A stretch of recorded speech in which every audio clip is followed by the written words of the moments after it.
ಲೇಖ.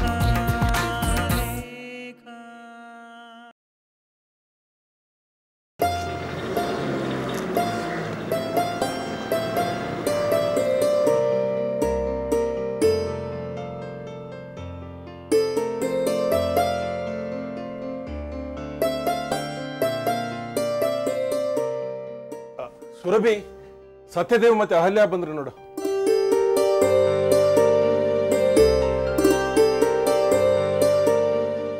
ನಮಸ್ಕಾರ. ಬನ್ನಿ ಬನ್ನಿ, ನಮಸ್ಕಾರ.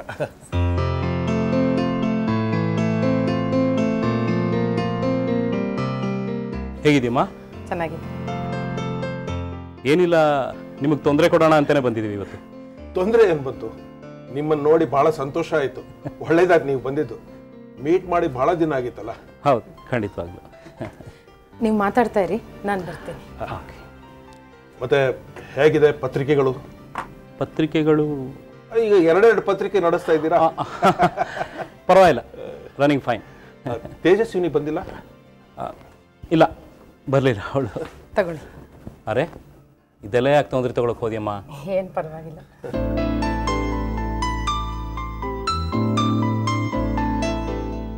ಮತ್ತೆ ಏನು ದಿಢೀರಂತ ಭೇಟಿ? ಏನಿಲ್ಲಮ್ಮ, ಒಂದು ಮುಖ್ಯವಾದ ವಿಚಾರ ಮಾತಾಡೋದಿತ್ತು, ಅದಕ್ಕೆ ಬಂದ್ವಿ. ಹಾಂ, ನಿನ್ನೆ ನೀವು ಫೋನಲ್ಲಿ ಹೇಳಿದ್ರಿ. ಏನು ವಿಷಯ ಅಂಕಲ್? ನಿಂಗೆ ಗೊತ್ತಲ್ಲಮ್ಮ, ಆದಿತ್ಯ ಬರಲೇ ಇಲ್ಲ.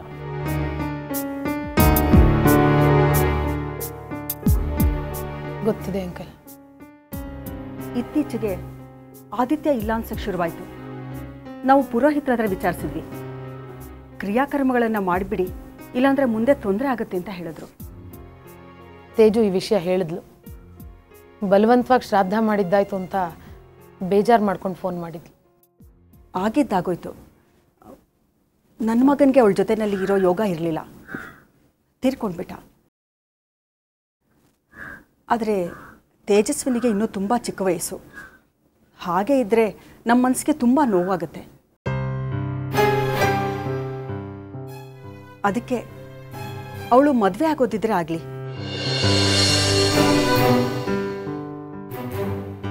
ನಾವೇ ಮುಂದೆ ನಿಂತು ಮದುವೆ ಮಾಡ್ತೀವಿ. ಏನು ಯೋಚನೆ ಮಾಡೋದು ಬೇಡ.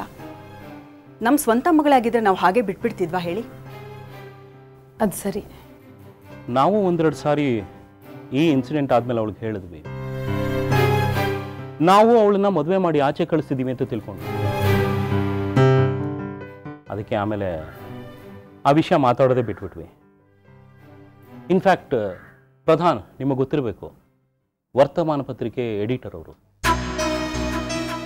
ಅವ್ರ ಪತ್ರಿಕೆ ಈಗ ನಮ್ಮ ಚಿತ್ರಲೇಖಾ ಪತ್ರಿಕೆ ಜೊತೆ ಮರ್ಜ್ ಆಗಿದೆ. ತುಂಬ ಒಳ್ಳೆ ವ್ಯಕ್ತಿ, ಆದರೆ ವಿಡೋಯರ್. ಯಾವುದೋ ಆಕ್ಸಿಡೆಂಟಲ್ಲಿ ಅವ್ರ ಹೆಂಡತಿನ ಅವ್ರು ಕಳ್ಕೊಂಡ್ಬಿಟ್ರು. ಅವ್ರ ಜೊತೆ ತೇಜು ಒಡನಾಟ ತುಂಬ ಚೆನ್ನಾಗಿದೆ ಅಮ್ಮ. ಗೌರವ್ ಪ್ರಧಾನ್ ನನಗೆ ಗೊತ್ತು, ಅವ್ರು ಬರೆದಿರೋ ಆರ್ಟಿಕಲ್ಸ್ ಓದಿದ್ದೀನಿ. ಇನ್ಫ್ಯಾಕ್ಟ್ ಅವರು ತೇಜು ಮೇಲೆ ಮನ್ಸು ಮಾಡಿ ಒಂದ್ಸತಿ ಪ್ರಪೋಸ್ ಮಾಡಿದ್ರಂತೆ. ಆದರೆ ತೇಜಸ್ವಿನಿನೇ ರಿಜೆಕ್ಟ್ ಮಾಡಿಬಿಟ್ಲು. ಈ ವಿಷಯ ನನಗೆ ಗೊತ್ತಿಲ್ಲ. ಇನ್ಫ್ಯಾಕ್ಟ್ ನನ್ನ ಅಪ್ರೋಚ್ ಮಾಡೇ ಅವರು ತೇಜಸ್ವಿನಿಗೆ ಪ್ರಪೋಸ್ ಮಾಡಿದ್ದು. ತೇಜಸ್ವಿನಿ ಒಪ್ಪಿದ್ದಿದ್ರೆ ಇಷ್ಟೊತ್ತಿಗೆ ಮದುವೆ ನಡೆದೋಗಿರೋದು. ನಾವು ಅವ್ರು ಚೆನ್ನಾಗಿರೋದು ನೋಡ್ಬೋದಾಗಿತ್ತಮ್ಮ. ಇದೆಲ್ಲ ನಡೆದಿದ್ದು ನಾವು ಆದಿತ್ಯ ತೀರು ಹೋಗಿದ್ದಾನೆ ಅಂತ ತೀರ್ಮಾನ ಮಾಡೋದಕ್ಕೂ ಮುಂಚೆನೆ. ಆದರೆ ಈಗ ಸಂದರ್ಭ ಬದಲಾಗಿದೆ. ಆದಿತ್ಯ ಇಲ್ಲ, ಅವನ ಕ್ರಿಯಾಕರ್ಮಗಳನ್ನೆಲ್ಲ ನಾವು ಮುಗಿಸ್ಬಿಟ್ಟಿದ್ದೀವಿ. ಅವನು ನಮ್ಮ ಪಾಲ್ಗಿಲ್ಲ. ಆದರೆ ಹಾಗಂತ ಇದ್ದೋರ್ ಬದುಕನ್ನು ನಾವು ನೋಡಲೇಬೇಕಲ್ವೇನಮ್ಮ? ಹೌದು ಅಂಕಲ್. ಪಾಪ ತೇಜು ಲೈಫ್ ಈ ಥರ ಆಗುತ್ತೆ ಅಂತ ನಾನು ಭಾವಿಸಿರಲಿಲ್ಲ. ಅದಕ್ಕೆ ನಾವು ಬಂದಿರೋದು. ನೀವಿಬ್ಬರು ಅಕ್ಕ ತಂಗಿರು ತುಂಬ ಕ್ಲೋಸ್ ಆಗಿದ್ದೀರಾ. ನಿಮ್ಮ ಮಾತನ್ನು ಅವಳು ಕೇಳಿದ್ರು ಕೇಳ್ಬೋದು. ಅವಳು ಮತ್ತೆ ಮದುವೆ ಮಾಡ್ಕೊಂಡು ಸುಖವಾಗಿರು ಅಂತ ನೀವೊಂದು ಮಾತು ಹೇಳಿದ್ರೆ ಖಂಡಿತ ನಿಮ್ಮ ಮಾತನ್ನು ಅವಳು ಕೇಳ್ತಾಳೆ. ನಾವು ಹೇಳಿದ್ರೆ ಸಿಟ್ಟು ಮಾಡ್ಕೋತಾಳೆ. ನೀನೇ ಹೇಳಮ್ಮ, ನಾವು ಯೋಚನೆ ಮಾಡ್ತಾ ಇರೋದು ಸರಿ ಇದೆ ಅಲ್ವಾ? ಅವಳು ಯಾವತ್ತಿಗೂ ನಮ್ಮನೆ ಸೊಸೆನೇ ನಿಜ. ಆದರೆ ಅವಳಿಗೆ ಒಳ್ಳೇದಾಗಲಿ ಅನ್ನೋ ಕಾರಣಕ್ಕೆ ನಾನು ತಂದೆ ಸ್ಥಾನದಲ್ಲಿ ನಿಂತಾ ಇದ್ದೀನಿ. ಅವಳು ಹಾಗೇ ಇದ್ದರೆ ನಮಗೆ ತುಂಬ ನೋವಾಗುತ್ತಲ್ವ ಅಮ್ಮ? ಇಲ್ಲ ಅಂಕಲ್, ಇಷ್ಟು ಒಳ್ಳೆ ಅತ್ತೆ ಮಾವ ಸಿಗೋದುಂಟ? ನನ್ನ ತಂಗಿ ಜೀವನದ ಬಗ್ಗೆ ಇಷ್ಟೊಂದು ಕೇರ್ ಮಾಡ್ತಾ ಇದ್ದೀರಲ್ಲ, ನಿಜಕ್ಕೂ ಗ್ರೇಟ್. ನಿಮ್ಮ ಮಗಂಗೆ ಹೀಗಾಯ್ತು ಅನ್ನೋದನ್ನು ಮರೆತು ಅವಳು ಬದುಕನ್ನು ಕಟ್ಟೋಕೆ ಹೊರಟಿದ್ದೀರಾ. ತುಂಬ ಹೆಮ್ಮೆ ಅನಿಸುತ್ತೆ. ನೀನು ಬಂದು ಒಂದು ಸಾರಿ ಅವಳ ಜೊತೆ ಮಾತಾಡಮ್ಮ, ಅವಳಿಗೆ ಬುದ್ಧಿ ಹೇಳು, ಮದುವೆ ಮಾಡ್ಕೊ ಅಂತ ಹೇಳು. ಅಂಕಲ್, ನನ್ನ ತಂಗಿ ಬದುಕು ಚೆನ್ನಾಗಿರಲಿ ಅಂತ ನನಗೆ ಆಸೆ ಇರೋದಿಲ್ವಾ? ಖಂಡಿತ ಬರ್ತೀನಿ, ಅವಳಿಗೆ ಬುದ್ಧಿ ಹೇಳ್ತೀನಿ. ನೀವು ಯೋಚನೆ ಮಾಡಬೇಡಿ. ಥ್ಯಾಂಕ್ಸ್ ಅಮ್ಮ. ಸರ್, ನೀವು ಬರಬೇಕು, ಬಂದು ನಿಮ್ಮ ನಾದ್ನಿಗೆ ಬುದ್ಧಿ ಹೇಳಿ ಮದುವೆ ಆಗು ಅಂತ. ಖಂಡಿತ ಬರ್ತೀನಿ. It's my duty. Thank you very much. Thank you.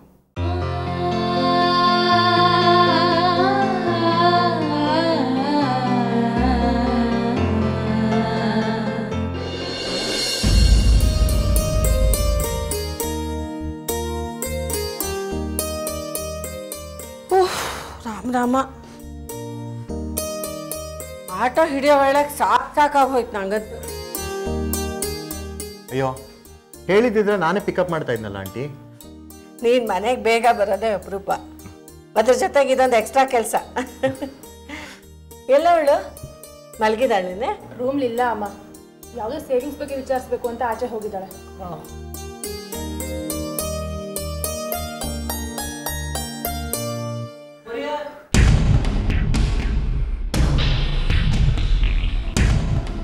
ಯಾರ ಹೆಸರಿಗೆ?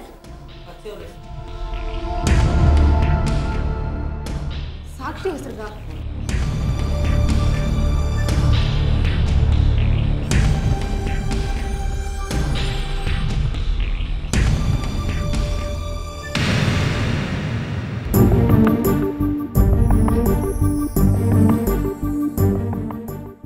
ಯಾರೇ ಬಂದಿದ್ದು?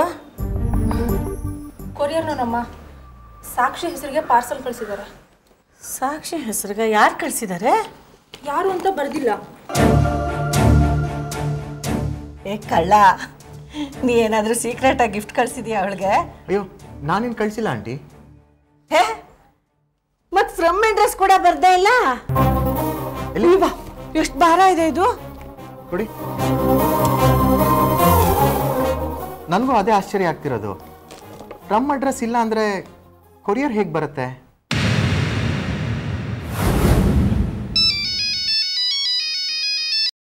ಹಲೋ ಹಲೋ, ಸಾಕ್ಷಿ ಅವರ? ಹಾಂ ಹೌದು, ಹೇಳಿ. ಮೇಡಮ್, ಈಗ ನಿಮ್ಮ ಮನೆಗೆ ಪಾರ್ಸಲ್ ತಲುಪಿದೆ. ನಮ್ಮ ಕಡೆಯವರು ತಲುಪಿಸಿದ್ದಾರೆ.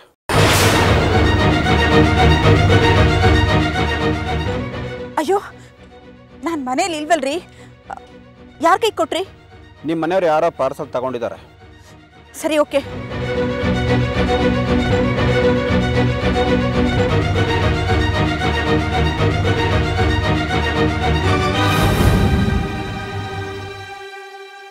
ಆಂಟಿ, ಸುಮ್ಮನೆ ಯಾಕೆ ಟೆನ್ಷನ್ ಮಾಡ್ಕೋತಿದ್ದೀರಾ?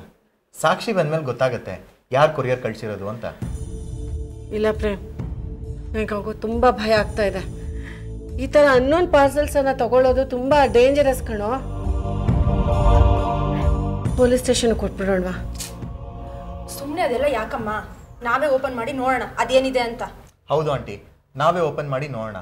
ಅಕಸ್ಮಾತಾಗಿ ಆ ಥರ ಅನುಮಾನ ಬರುವಂಥ ವಸ್ತು ಇದ್ರೆ ನಾವೇ ಪೊಲೀಸ್ ಸ್ಟೇಷನ್ಗೆ ತೊಗೊಂಡೋಗಿ ಕೊಟ್ರಾಯ್ತು. ಕೊಡಿ. ಬೇಡ ಕಣೋ.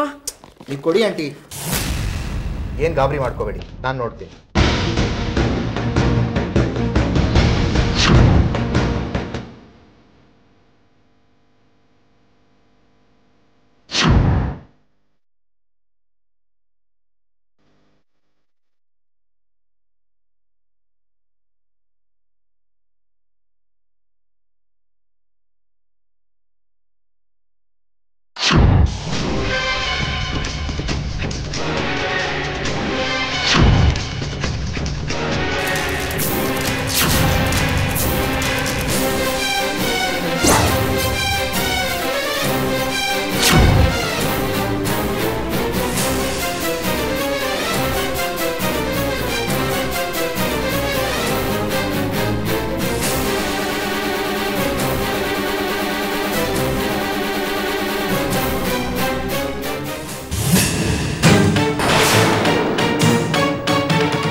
ಅಯ್ಯಯ್ಯ ಅದೇನೋ ಒಳ್ಳೆ ಒಂದೇ ಉಸಿರಲ್ಲಿ ಓಡ್ ಬರ್ತಿದ್ಯಾ? ಹೋಗು, 1 ನಿಮಿಷ ರೆಸ್ಟ್ ತಗೋ. ನಿನ್ನ ಪಾರ್ಸಲ್ ಏನು ಓಡ್ ಹೋಗೋದಿಲ್ಲ. ಅಮ್ಮ, ಈ ಪಾರ್ಸಲ್ನ ಓಪನ್ ಮಾಡೋ ಆ ಥರ ನಿಮ್ಗೆ ಯಾಕೆ? ಇವರಮ್ಮ, ಅದ್ರೊಳಗೆ ಫ್ರಮ್ ಅಡ್ರೆಸ್ಸೇ ಇಲ್ಲ ಕಣೆ. ಏನಾದರೂ ಅಪಾಯದಿದ್ರೆ ಒಳಗಡೆ ಪೊಲೀಸ್ ಸ್ಟೇಷನ್ ಕೊಟ್ಬಿಡೋಣ ಅಂತ ಓಪನ್ ಮಾಡಿದ್ವಿ. ಅದ್ರೊಳಗೆ ಏನಾಯ್ತು? ನನಗೆ ಬಂದಿದ್ದು ಅಂತ ಗೊತ್ತಾಯ್ತು ತಾನೇ, ಮತ್ತೆ ಯಾಕೆ ಓಪನ್ ಮಾಡಬೇಕಾಗಿತ್ತು? ಅಲ್ಲ ರೀ, ನೀವು ಈಗ ತಾನೇ ಬರ್ತಾ ಇದ್ದೀರಾ, ಇದು ನಿಮಗೆ ಬಂದಿರೋದು ಅಂತ ಹೇಗೆ ಗೊತ್ತಾಯ್ತು? ಅಲ್ಲ, ನನ್ನ ಫ್ರೆಂಡ್ ಫೋನ್ ಮಾಡಿ ಹೇಳಿದ್ಲು, ಅವಳೇನೋ ಅರ್ಜೆಂಟಲ್ಲಿ ಫ್ರಮ್ ಅಡ್ರೆಸ್ ಬರೆಯೋದನ್ನ ಮರ್ತ್ಬಿಟ್ಟಿದ್ಲಂತೆ. ಹೌದಾ? ಏನಿದೆ ನೋಡೋಣ. ನನಗೆ ಬಂದಿರೋ ಪಾರ್ಸಲು ನಾನು ನೋಡ್ಕೊಳ್ತೀನಿ. ಯಾಕೆ ಹೀಗಾಡ್ತಾಳೆ ಹೇಳು?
ತೇಜಸ್ವಿನಿ ಅಕ್ಕ ಭಾವ ಬಂದಿದ್ದಾರೆ, ಬರ್ತೀರಾ?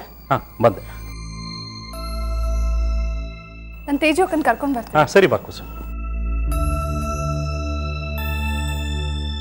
ಹಲೋ ಮಿಸ್ಟರ್ ಪ್ರೊಫೆಸರ್, ಹೇಗಿದ್ದೀರಿ? ಚೆನ್ನಾಗಿದೆ. ಹೇಗಿದ್ದೀಯಮ್ಮ? ಚೆನ್ನಾಗಿದೆ. ಕೂತ್ಕೊಳ್ಳಿ ಪ್ಲೀಸ್, ಸಿರಾಮ್.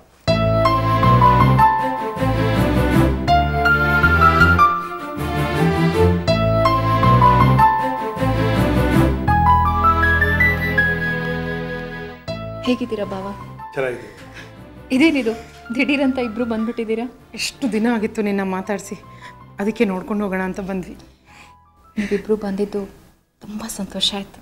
ಬಾ ಕೂತ್ಕೋ.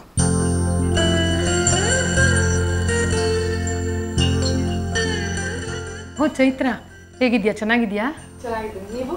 ಚೆನ್ನಾಗಿದ್ದೀನಿ. ಏನು ತಗೋತೀರಾ? Coffee, tea, juice? ಏನಾದರೂ ಸರಿ. ಇರು ಸುರಭಿ, ನಾನು ತರ್ತೀನಿ. ತೇಜು, ನೀನು ಕೂತ್ಕೊಳ್ಳಮ್ಮ, ಅವ್ರು ನಿನ್ನ ಹತ್ರ ಮಾತಾಡಬೇಕು ಅಂತ ಬಂದಿದ್ದಾರೆ. ನಾನು ತೊಗೊಂಬರ್ತೀನಿ.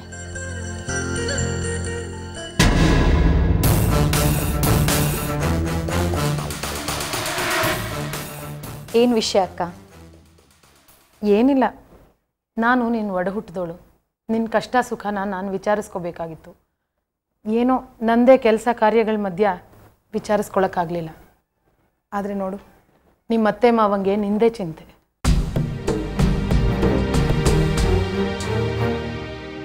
ಅತ್ತೆ ಮಾವ ನನ್ನ ಬಗ್ಗೆ ಚಿಂತೆ ಮಾಡ್ತಿದ್ದಾರಾ? ಏನು? ಕಾಫಿ ತಗೊಳ್ಳಿ.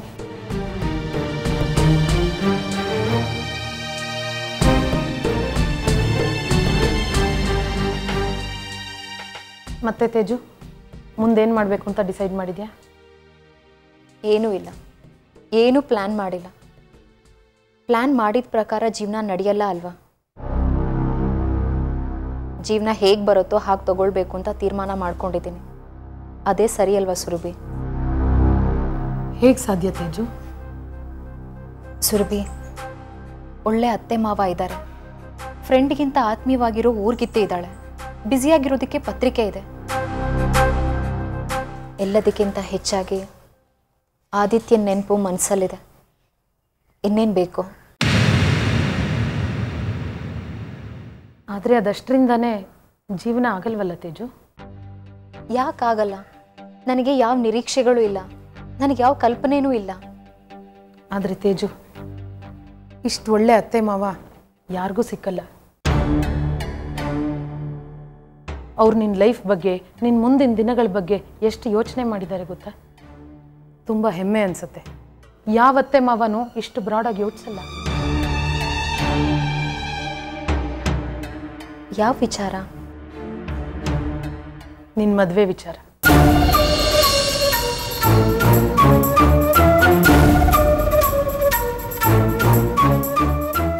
ನನಗೆ ಮದುವೆ ಆಗಿದೆಯಲ್ಲ ಸುರಭಿ. ತೇಜಸ್ವಿನಿ, ಆಗಿದ್ದ ಮದುವೆ ಹಾಗೆ ಮುಗ್ದೋಯ್ತಲ್ಲಮ್ಮ. ನಿನ್ನ ಜೀವನ ಇನ್ನೂ ಬಾಕಿ ಇದೆ. ನಿನ್ನ ವಯಸ್ಸು ಇನ್ನೂ ತುಂಬಾನೇ ಚಿಕ್ಕದು. ಏನು ಬೇಡ, ಯಾವುದೇ ಬೇಡ ಅನ್ನೋ ವೈರಾಗ್ಯ ಇಟ್ಕೊಂಡು ಜೀವನ ಮಾಡೋ ಅಗತ್ಯ ಇಲ್ಲ. ಎಲ್ಲದಕ್ಕಿಂತ ಜೀವನ ದೊಡ್ಡದಲ್ವಾ? ಬಾಬಾ, ಇನ್ನೊಂದು ಮದುವೆ ಮಾಡ್ಕೊ ಅಂತಿದ್ದೀರಾ? ಹೌದಮ್ಮ, ಯು ಹ್ಯಾವ್ ಟು. ನಿನ್ನ ಅತ್ತೆ ಮಾವ ಮುಂದೆ ನಿಂತು ನಿನ್ನ ಮದುವೆ ಮಾಡೋಕ್ಕೆ ರೆಡಿ ಇದ್ದಾರೆ. ನೀನು ಯೋಚನೆ ಮಾಡ್ಬೋದಲ್ಲ ಇದ್ರ ಬಗ್ಗೆ? ಮದುವೆ ಮಾಡ್ಕೊ. ಬಾಬಾ, ಆದಿತ್ಯ ನನ್ನ ಮನಸ್ಸಿನಲ್ಲಿದ್ದಾರೆ. ಅವ್ರು ಇದ್ದಾರೆ ಅನ್ನೋ ಕಲ್ಪನೆಯಲ್ಲೇ ಸುಖ ಇದೆ. ಮದುವೆ ಅನಿವಾರ್ಯ ಅಂತ ನನಗೆ ಅನ್ನಿಸ್ತಾ ಇಲ್ಲ. ನೋಡಿ ಸರ್, ನೋಡಿ, ಇದನ್ನೇ ನಮ್ಗೆ ಹೇಳೋದು ಅವಳು. ನಾವು ಅವಳನ್ನೇನು ಕುತ್ಕೇಳಿ ರಾಜಿಗೆ ತಳ್ತಾ ಇದ್ದೀವ? ಅವಳಿಗೆ ಒಳ್ಳೇದಾಗ್ಲಿ ಅಂತ ತಾನೇ ನಾವು ಇಷ್ಟೆಲ್ಲ ಮಾಡ್ತಾ ಇರೋದು. ಅರ್ಥನೇ ಮಾಡ್ಕೊಳ್ಳಲ್ಲ, ನಮ್ಮ ಮೇಲೆ ಕೋಪ ಮಾಡ್ಕೋತಾಳೆ. ತೇಜು, ಯಾರು ನಿನಗಿಲ್ಲಿ ಅನ್ಯಾಯ ಮಾಡ್ತಾ ಇಲ್ಲ. ನಿನಗೆ ಒಳ್ಳೇದನ್ನೇ ಹೇಳ್ತಾ ಇರೋದು. ಜೀವನ ಹೀಗೆ ಇರಲ್ಲ, ಸಂದರ್ಭಗಳು ಹೀಗಿರೋದಿಲ್ಲ. ಇವತ್ತು ನಿನಗೆ ವಯಸ್ಸಿದೆ, ಶಕ್ತಿ ಇದೆ, ಆದರೆ ಹೆಚ್ಚಲ್ಲ. ಇನ್ನು 10-15 ವರ್ಷ ಕಳೆಯೋದ್ರೊಳಗೆ ಕಷ್ಟ ಸುಖ ಹಂಚ್ಕೊಳ್ಳೋ ವ್ಯಕ್ತಿ ಬೇಕು ಅನ್ಸುತ್ತೆ, ಒಬ್ಬ ಕಂಪ್ಯಾನಿಯನ್ ಬೇಕು ಅನ್ಸುತ್ತೆ. ಆದರೆ ಆವಾಗ ಟೈಮ್ ಮೀರಿ ಹೋಗಿರುತ್ತೆ. ಸುರಭಿ, ನಾನು ಅದ್ರ ಬಗ್ಗೆ ತಲೆ ಕೆಡಿಸ್ಕೊಂಡಿಲ್ಲ. ಇನ್ನು 10-15 ವರ್ಷದ ಮಾತಲ್ವಾ? ಆಗಲ್ಲ ತೇಜು. ನಾಳೆ ದಿನ ನೀನು ಮದುವೆ ಆಗಬೇಕು ಅಂತ ಅಂದ್ಕೊಂಡ್ರು ಅದರಿಂದ ಪ್ರಯೋಜನ ಇರಲ್ಲ. ಅದಕ್ಕೆ ಹೇಳ್ತಾ ಇದ್ದೀನಿ. ಅದಕ್ಕೆ ಯಾಕೆ ತಲೆ ಕೆಡಿಸ್ಕೋತೀರ? ನಿಮ್ಮನ್ನ ಯಾರು ಮನೆಯಿಂದ ಆಚೆ ಹಾಕ್ತಾ ಇಲ್ಲ. ನೀವು ಚೆನ್ನಾಗಿರಲಿ ಅನ್ನೋದು ಅಪ್ಪ ಅಮ್ಮನ ಆಸೆ. ಯಾರು ನಿಮ್ಮನ್ನು ಫೋರ್ಸ್ ಮಾಡ್ತಾ ಇಲ್ಲ. ಒಂದು ಮದುವೆ ಅಂತ ಆದರೆ ಸೆಕ್ಯೂರಿಟಿ ಅನ್ನೋದಿರುತ್ತೆ. ನೀವು ಒಂಟಿ ಅನ್ಸಲ್ಲ. ಯೋಚನೆ ಮಾಡಿ. ನೋಡ್ತೇಜು, ನೀನು ಮದುವೆ ಆಗಿ ಹೋದ್ರೂ ನಮ್ಮನೆ ಸೊಸೆನೆ. ಯಾವುದೇ ಕಾರಣಕ್ಕೂ ಈ ಬಾಂಧವ್ಯ ಬಿಟ್ಟು ಹೋಗಲ್ಲ ಮಗು. ಯೋಚನೆ ಮಾಡು. ನಮಗೆ ಗೊತ್ತಿರೋ ಹಾಗೆ ಪ್ರಧಾನು ನಿನ್ನ ಇಷ್ಟಪಟ್ಟು ಪ್ರಪೋಸ್ ಮಾಡಿದ್ರು, ಆದರೆ ನೀನೇ ರಿಜೆಕ್ಟ್ ಮಾಡಿದೆ. ಇನ್ನೊಂದ್ಸರಿ ಯೋಚನೆ ಮಾಡು ಮಗು. ಒಳ್ಳೆ ಹುಡುಗ, ನಿನ್ನ ಹಾಗೆ ನೊಂದಿರೋ ಜೀವ, ಇಬ್ಬರದು ಒಳ್ಳೆ ಜೋಡಿ ಆಗುತ್ತೆ. ಇಷ್ಟರ ಮೇಲೂ ನೀನು ಮದುವೆನೇ ಆಗಲ್ಲ ಅಂತ ತೀರ್ಮಾನ ಮಾಡೋದಾದ್ರೆ ನಾನು ನಿನ್ನ ಬಲವಂತ ಮಾಡಲ್ಲ ಮಗು. ಆದರೆ ನಿನ್ನ ಬದುಕು ಏನಾಗುತ್ತೆ ಅನ್ನೋದು ಕೊನೆ ತನಕ ನನಗೆ ಕಾಡ್ತಾನೆ ಇರುತ್ತೆ. ಮಾವ, ನನಗೇನು ಹೇಳೋಕ್ಕಾಗ್ತಾ ಇಲ್ಲ. ಈ ಮದುವೆ ಪ್ರಯತ್ನ ಎಲ್ಲ ಯಾಕೆ? ನಾನು ಸುಖವಾಗಿದ್ದೀನಿ, ನನ್ನ ನಂಬಿ. ನೀನು ಸುಖವಾಗಿಲ್ಲ ಅಂತ ಯಾರು ಹೇಳ್ತಿಲ್ಲ ತೇಜಸ್ವಿನಿ. ಫ್ಯೂಚರ್ ಬಗ್ಗೆ ಯೋಚನೆ ಮಾಡು ಅಂತ ಹೇಳ್ತಾ ಇದ್ದೀವಿ ಅಷ್ಟೇ. ನಿನಗೆ ತೊಂದರೆ ಕೊಡೋ ಉದ್ದೇಶ ಅಲ್ಲ ನಾವು. ನೋಡು, ಆದಿತ್ಯ ಅನ್ನೋದು ನಿನ್ನ ಜೀವನದಲ್ಲಿ ಮುಗಿದೋದ ಅಧ್ಯಾಯ. ಹೊಸ ಜೀವನ ಶುರು ಮಾಡಬೇಕು, ಒಪ್ಕೋ. ಈಗ ಅಪ್ಪ ಅಮ್ಮ ಇದ್ದಿದ್ರೆ ನಿನ್ನನ್ನು ಹೀಗೆ ಬದುಕಕ್ಕೆ ಬಿಟ್ಬಿಡ್ತಾ ಇದ್ರ? ನಿನ್ನ ಬದುಕಿಗೊಂದು ವ್ಯವಸ್ಥೆ ಮಾಡ್ತಾ ಇರಲಿಲ್ವಾ? ಅಪ್ಪ ಅಮ್ಮನ ಸ್ಥಾನದಲ್ಲಿ ನಿಂತು ನಾನು ಹೇಳ್ತಾ ಇದ್ದೀನಿ, ದಿನಗಳು ಕಳೆದು ಹೋದರೆ ವಾಪಸ್ ಬರೋದಿಲ್ಲ. ಯೋಚನೆ ಮಾಡು ಮಗು. ನಾವು ನಿನ್ನನ್ನು ಬಲವಂತ ಮಾಡ್ತಾ ಇಲ್ಲ, ಇದು ಬರೀ ಸಲಹೆ ಅಷ್ಟೇ. ನಿನ್ನ ಜೀವನದ ಬಗ್ಗೆ ನಿರ್ಧಾರ ತಗೋಬೇಕಾದವಳು ನೀನೇ.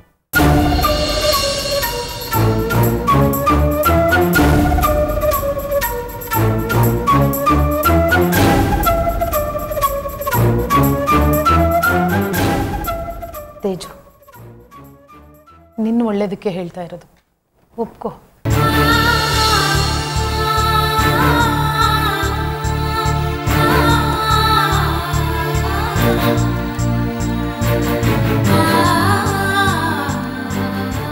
ನಿಮಗೆಲ್ಲ ಹೇಗೆ ತೋಚತ್ತೋ ಹಾಗೆ ಮಾಡಿ.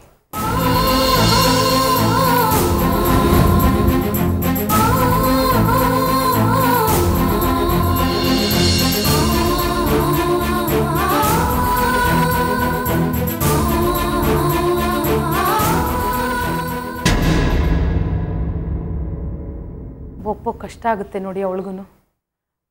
ಎಲ್ಲ ಭಾರ ನಮ್ಮ ಮೇಲೆ ಹಾಕಿದ್ದಾಳೆ. ಅವಳ ಜೀವನ ಕಟ್ಟೋ ಹೊಣೆ ನಮ್ಮದೇ. ಆದಷ್ಟು ಬೇಗ ಅವಳು ಮದುವೆ ಮಾಡಿ ಮುಗಿಸ್ಬಿಡೋಣ. ಖಂಡಿತವಾಗ್ಲೂ ಅಮ್ಮ, ಖಂಡಿತವಾಗ್ಲೂ ವಿಲ್ ಡೂ ಇಟ್.